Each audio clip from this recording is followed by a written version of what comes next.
अब हम बात करने वाले हैं कॉर्नर रेडियस के बारे में। तो आप स्क्रीन के ऊपर इधर फिग्मा के अंदर कोई भी फ्रेम ऐड करो, आप कोई रेक्टेंगल ऐड करो, इनफैक्ट आप कोई भी यहाँ से पॉलीगॉन ऐड कर लो। ठीक है, तो इन सब के ऊपर यू विल सी एक ऑप्शन ऑफ कॉर्नर रेडियस। और कॉर्नर रेडियस मतलब राउंडेड कॉर्नर्स डिजाइन के अंदर काफी कॉमन है। आप बटन देखेंगे राउंडेड कॉर्नर्स के। तो all you have to do is just simply add a value, जितना भी आप इसको राउंड करना चाहते हो। अभी मैं 20 अप्लाई कर रही हूँ, तो ये चारों तरफ 20 हो गई है। अगर मैं चाहूँ इसको एक्सपेंड कर लूँ और चाहूँ कि कोई एक एरिया बड़ा ज्यादा सा राउंड हुआ हुआ हो, तो आई कैन डू दिस। और इवन एक से ज्यादा को भी मैं राउंड करके ऐसे नई शेप क्रिएट कर सकती हूँ। उसके अलावा अगर यहाँ से मैं क्लिक करूँ किसी एक पे आल्ट प्रेस करके, तो नहीं, यहाँ से रेक्टेंगल में होता है वो, ऑल्ट पे प्रेस करके मैंने इसको क्लिक किया इस डॉट पे, और ये एक कॉर्नर राउंड हो रहा है। फिर इसको क्लिक किया और ऑल्ट प्रेस करके उसको मूव किया, तो ये एक के साथ ही आने इसलिए हो रहा है। अगर मैं दोबारा प्रेस कर रही हूँ तो वो सारों पे अप्लाई कर रहा है, लेकिन बाहर तो और आप यहाँ से इसको मैन्युअली एडजस्ट कर सकते हो। उसके अलावा अगर आपने कोई पेन टूल को यूज करके शेप बनाई है और इसके अंदर मैं एक फिल दे रही हूँ, तो आप इसके ऊपर भी कॉर्नर रेडियस अप्लाई कर सकते हो। तो ये मैंने 20 अप्लाई किए हैं। They will work a little different than ये नॉर्मली। यहाँ पे देखो ये 20 इतना बड़ा नहीं है, लेकिन ये 20 कितना बड़ा हुआ है क्योंकि यहाँ डिफरेंट कर्व्स के ऊपर उसने अप्लाई करके दिखाया है। तो ये वाला 20 इज नॉर्मल, ये बाकी सारे के सारे they are a little weird, at least I find them weird. तो you probably want to handle them manually. अब वो कैसे करना है, अभी मैंने इसको कम किया है, अब इसको 4 किया है और उसके बाद मैंने इसको एडिट किया है। मैं चाहती हूँ ये वाली थोड़ी सी ज्यादा, उस कॉर्नर को पकड़ा और यहाँ कॉर्नर रेडियस पे वैल्यू बढ़ा दी।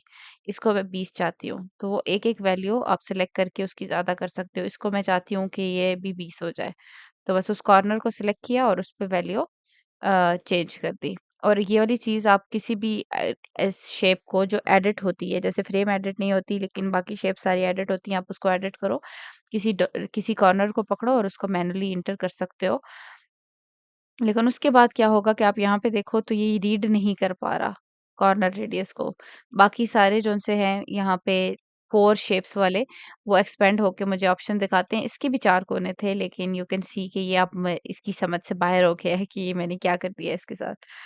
उसके अलावा हमारे पास कौन सी शेप्स है, लाइन है। लाइन के ऊपर कोई भी कॉर्नर रेडियस एक्टिव नहीं होंगे, ये मतलब एक डेड एंड है। उसके अलावा यहाँ से मेरे पास एरोज़ हैं। उसके ऊपर अगर मैं जाऊँ और इसके ऊपर मैं कॉर्नर रेडियस लगाऊँ, nothing happens. I don't know why they made it active.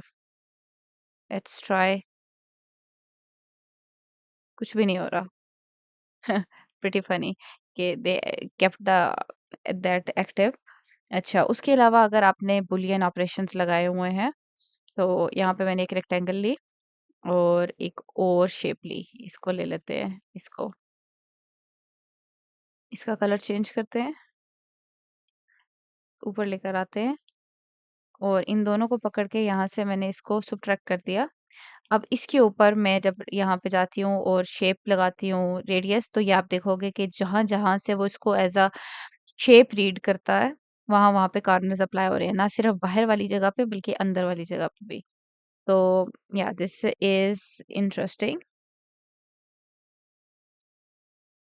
अब हम क्या कर सकते हैं, एक और चीज़ करना चाहेंगे हम। हमारे पास एक स्क्विरल शेप है।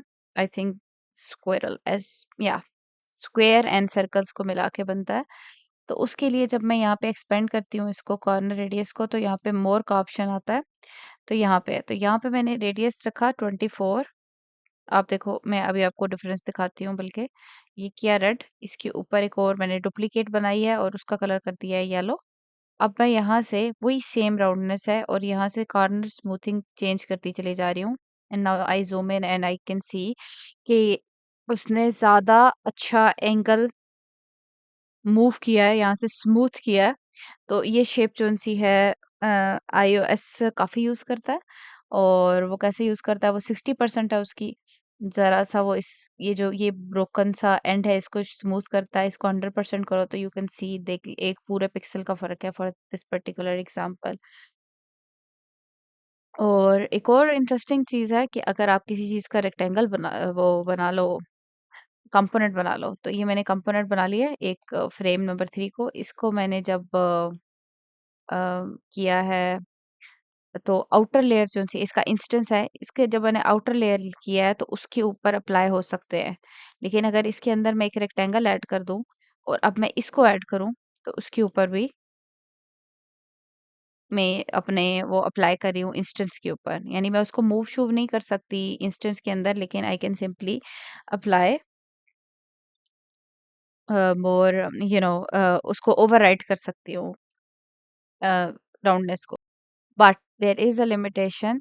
अब इसके 4 कोने हैं और अगर मैं इसको एक्सपेंड करके oh! Actually they started doing this.